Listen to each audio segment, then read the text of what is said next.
What a week it's been. What a week it has been. And I'm sure we could all use the weekend, even if it's going to be frigid cold. So much news happened on the week.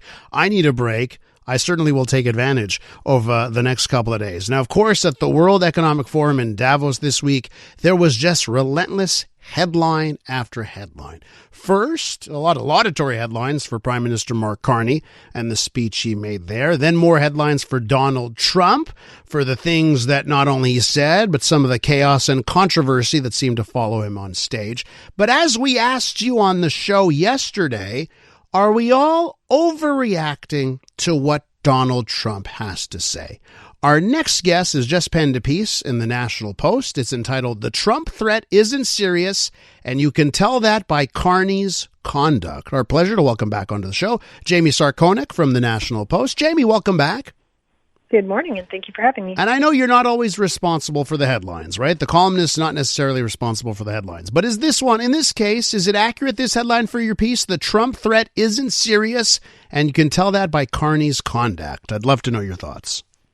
I would say it's accurate. In the piece, I'm arguing that if you look at the general anxiety we have in Canada, especially in these last couple of weeks about Trump, and primarily Greenland, because that's his new MacGuffin in these past few weeks. He really wants Greenland, and this is causing us to react.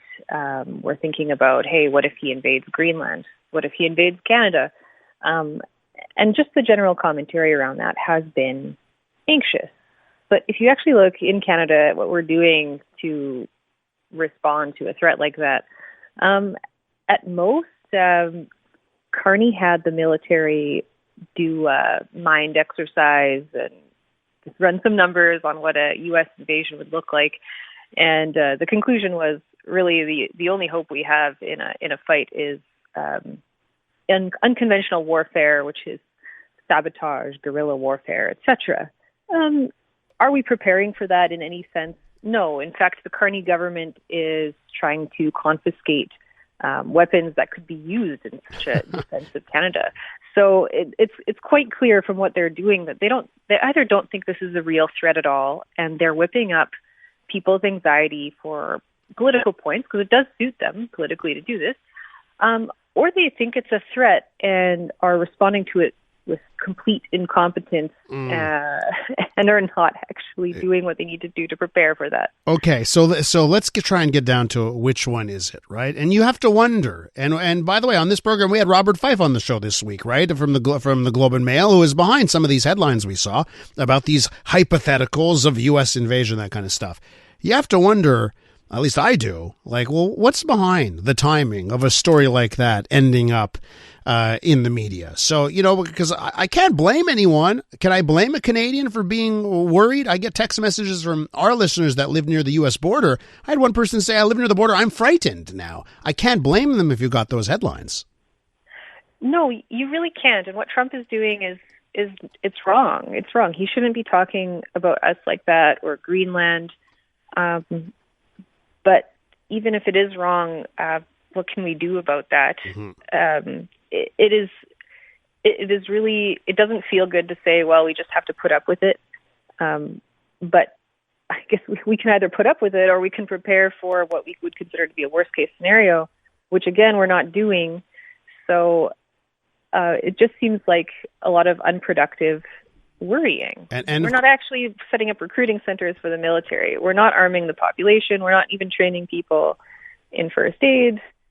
All sorts of things can be done. And just look at Ukraine, what they were doing in the lead up to the Russia invasion. They were very serious about preparing. Look at the Baltic states, what they're doing. Mm-hmm. They're building fortifications along their borders with Russia, same in Finland. We have no such thing in Canada.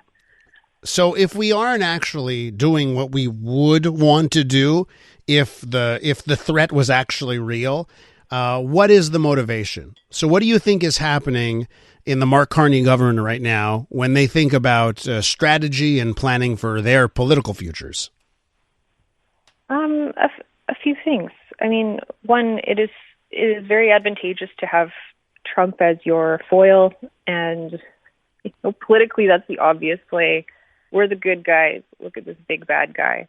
In addition to that, look at what else Carney is doing. He's setting up deals with China and Qatar, two governments that are rather unsavory, objectively so, and worse than the United States, much worse in what they do. China interferes in Canadian politics. China also doesn't have the kind of civil liberties we do here. And China, I think most notably, is preparing to invade Taiwan in the next couple of years. All of that is highly hostile, and it's a lot more serious than Trump's bluster. But the Trump comments take attention away from our newfound friendship with China, which I suppose is advantageous because for the Carney Liberals, that's a big win. Look at this new trade we have pouring in from China. Let's not talk about the whole Taiwan thing. Well, we're with Jamie Sarkonak, a columnist for the National Post. Jamie, on that front, and I've highlighted this online and on the show here, the Taiwanese Office for the Economy and Culture here in Canada, they've been throwing shade at that Mark Carney speech that was earlier this week at the World Economic Forum.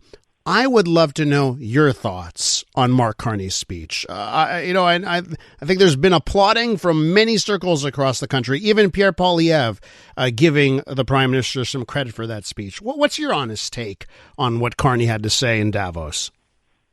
Well, it was a speech crafted for Davos that offered words and ideas, but to me, it's the same stuff we've been hearing for the past 10 years. From Trudeau, very similar. Great sound bites, I suppose, but what matters in the world stage and what matters to Canadians is action and also hard power. You know, if you want to throw your weight around on the world stage or have credibility, it is still important, even if you're a middle power or a soft power, to have the capacity to self-defend. Our military has been sort of it has not been doing so great, and meanwhile, just the quality of life in Canada has been poor. It's been declining for the last 10 years. So you can say very nice things to people at Davos, but GDP per capita here has been basically stagnant for my adult life. So I've yet to see this materialize into something great for me. Jamie, as we start off talking about overreacting to Donald Trump's comments, let's end off with, for someone like you, for a columnist, when do you pay attention to what Donald Trump has to say? When should we all be paying attention? I think always.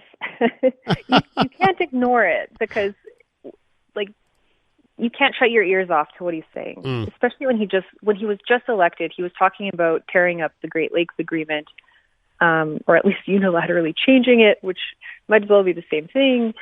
And there's no way you can ignore that, but you also have to just balance it with everything else that's going on, and think about what is the real problem for us in a couple of years. Is it Trump going in and taking Maduro out of Venezuela?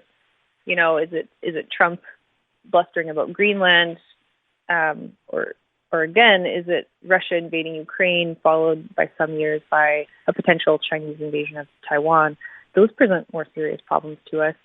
And we still have yet to deal with our economic and our foreign interference issues. So when to pay attention to Trump, always recognize that he's going to change his mind. He's going to go back and forth. I think this is part of how he throws his power in everyone else's face. Pay attention, but don't freak out. I guess maybe that's the best way of putting it. Jamie, I have to leave it there. I want to thank you for coming on. Thank you for having me. That's Jamie Sarkonak, columnist with the National Post. Her latest piece there entitled "The Trump Threat Isn't Serious," and you can tell that by Carney's conduct. You can look it up on the Post website now. When we return on the Elias Mackos Show, over $17 million spent on overtime just to clean firefighter gear. Is this a waste of money? Could this be done in a better way? We're going to find out coming up next.